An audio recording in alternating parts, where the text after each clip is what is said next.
Hey there, YouTubers. Welcome to Dan's Grand Valley Layout Update number 9. And unlike update number 8, there's actually quite a bit to talk about today. Quite a few updates. As you can see, got quite a bit done over the last few weeks. So first and foremost, let's take a look at the obvious. We got our background done. Beautiful painting. My buddy Chuck Eve painted these for me. And these are on some cardboard sections that I bought at Hobby Lobby. Gave them to him and he did this beautiful artwork. I have them hanging there on chains, those two, but this one I haven't figured out yet what I'm going to do. It's not going to block the window, but I'm going to wrap it around the corner there. The layout's going to get pushed back further. I have that gap back there now so I can walk back there, but once I don't need to get back there anymore, it's going to get pushed back there in the corner more. So beautiful job by Chuck Eve. Really appreciate that. Really just brings the layout to life having that back there. So thank you, Chuck. Another update here. I got the back area, the other industry area paved.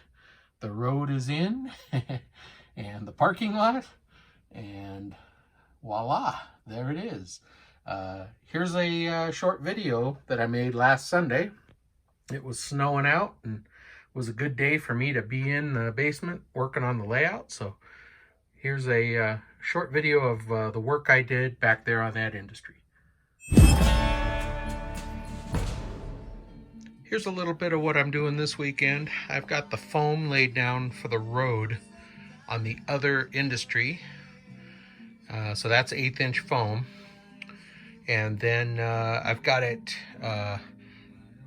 patched up with a little bit of the Smooth It just to get out the lines and try to make a good transition to my ramp there.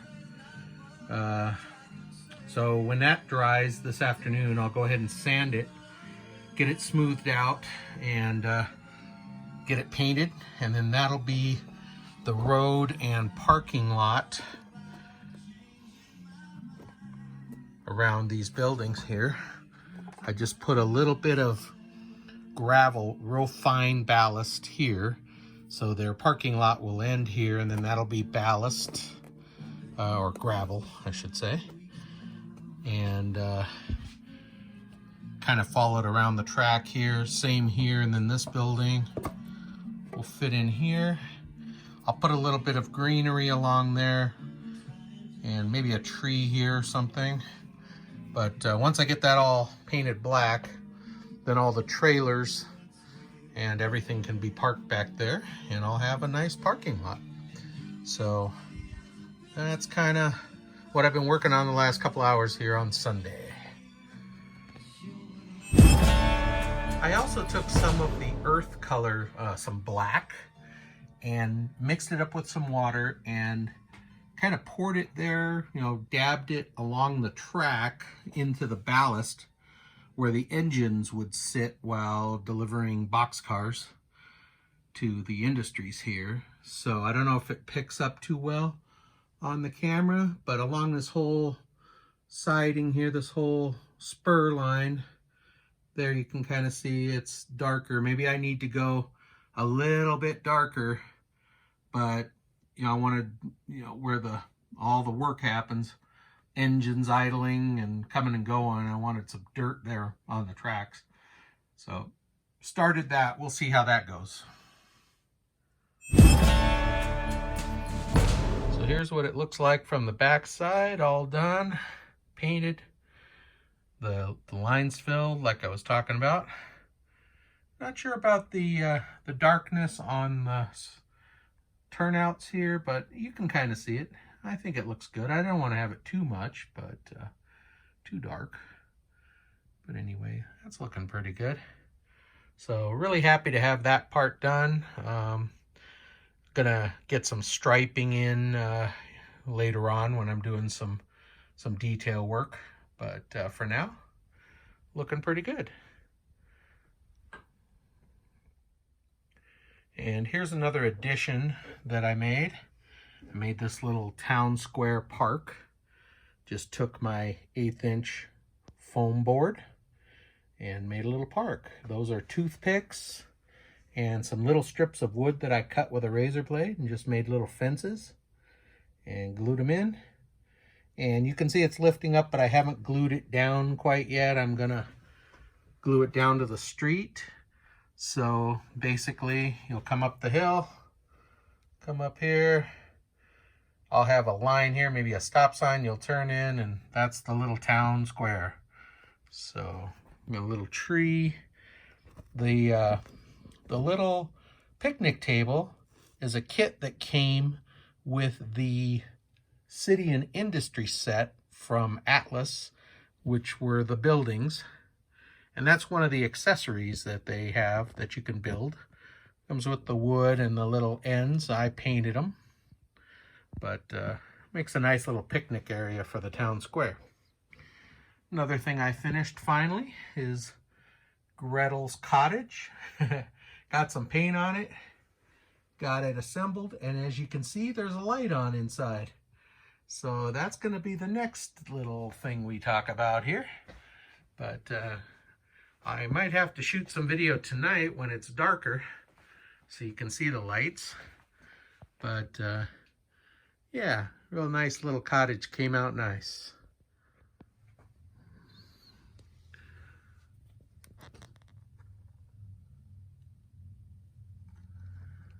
So, since there's lights on in Gretel's cottage, let's go ahead and talk about what we've got going on for lights.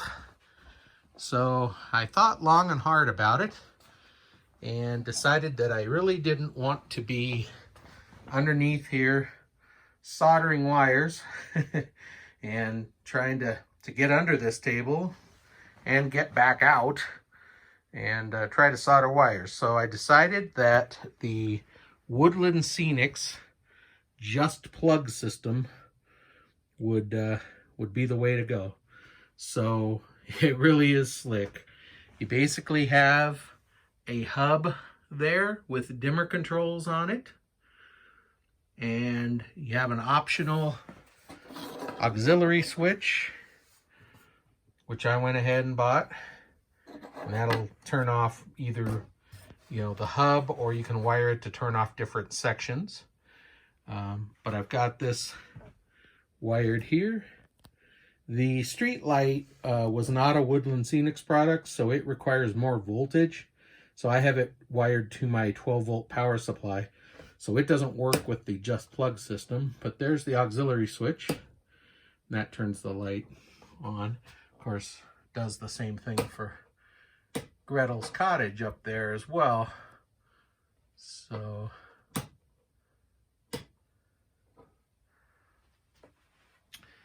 some of those pieces for the Just Plug system over here on the bench, I've got the boxes here. So you basically need a power supply, or you can hook it to your DCC or DC train power supply.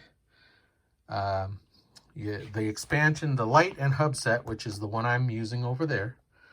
And then you need, if you're going to do more than 4 lights, see it has 4 outlets for the lights. So if you're going to do more, you expand it with the expansion hub. And then the auxiliary switch goes in place of this little wire here. Sorry about the light. Anyway, that plugs in there. And then linker plugs, which are really slick, they allow you to connect bare wires. So, for instance, the way I wired Gretel's cottage there, I had those wires that I had pre-wired in because it's so high from the bottom of the layout. I knew I'd never be able to fish wires through there. So I pre-wired it when I built the thing. So I just used the linker plugs into a bulb, and voila, got my my lights. So that'll happen for all of these buildings eventually. I'll have lights in all of them, maybe multiple lights, and the same way that I'll hook up the street lights when I get those installed. So looking forward to starting to work with the lighting and some of the details. Here I've got it just dark enough now that you can see the lights of the station. And I'll go ahead and do the dimmer here. So there's the dimmer switch. Like I said, the street light is wired independently, but I can bring the lights up on the house. You can see if I go too much, you can see it through the roof. And they have blackout kits to help with that, but obviously I don't need it quite that bright. So we'll turn it down a little bit, make it look a little more realistic here. I think that looks pretty good there. There's the cottage up on the hill there. I can turn it. It's up pretty high. Let's see. There's off. I can bring it up really high. You can see it through the roof.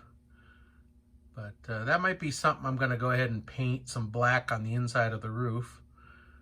But there, that looks a little more realistic for a little cottage. You can kind of see it through the window there. It almost looks like a chandelier or a light or something, light fixture inside the window. So that's kind of cool. Anyway, I had a request to do a nighttime cab ride video, which I'll be doing soon, but I want to get a few more of the lights in, some of the industries, and then we'll run the train around in the dark. So one other thing that you may have kind of caught a glimpse of, I have this big idea because I have all these pieces of Code 100 track. I have a whole box actually down there when I was a kid. So I also got a bunch of flex track here at the hobby shop. They had a big sale, so I've got a whole stack of the big 36-inch flex tracks. So I wanted to make a yard here. So basically what's going to happen is I'm going to take out a piece of the track. I'm going to get a piece of Code 83, a right-hand switch, and I'll link it in there, and then it'll come off, and then you can see, you know, that's just a representation. It's not the real thing. The board obviously will be higher. I'm going to use cork for the road bed, and then so it'll switch into there. It'll be a bypass. It'll go around the station, then it'll link back into the main line. Then, as you can see, let me see if I can get a wider angle. I'll have a number of switches and sort of have a little yard. So you can obviously come in that way, go on down, go straight, go back onto the main line, go onto the other track, etc. So I'll have all these different switches, and then possibly I'll go ahead and add on a board like this around the corner. And as you can see, I kind of have a piece of track going around, but one more section of curve, and it'll go, you know, be going parallel back that way, so I can add on a little bit and just have a place to park trains, go ahead and do some switching operations, which is really fun. I just don't have the room on the layout to be able to do that. It has these little spur lines that go off and, you know, work these industries, but no real place to be able to make up trains and bypass each other and, you know, have them go in opposite directions and stuff like that. So I think with a yard like this, it'll be a lot of fun to be able to go ahead and do a lot more operations. So I don't think it's going to be that much to do, you know, just I'm going to add on this little shelf here like that. And I've got some more wood here ready to go around the corner. And yeah, heck, I mean, if I want, I could expand the table more and go all the way around the back and the other side if I want to. But I've got some passenger train cars that I want to go ahead and run, get them in good condition. I also have my grandfather's Pullman cars that were kits that he built back in the 40s and 50s. So I'd love to get those on here. And this layout is themed 1965. So that's the year I was born. So the buildings and everything, the cars, everything I'm sticking with 1965. Don't look at the bright colored cars. Those were on a Tyco car carrier car that I had when I was a kid. And if you look closely, those are 1969 Camaros, well, 68 or 69, and Chevelles. There's a Chevelle.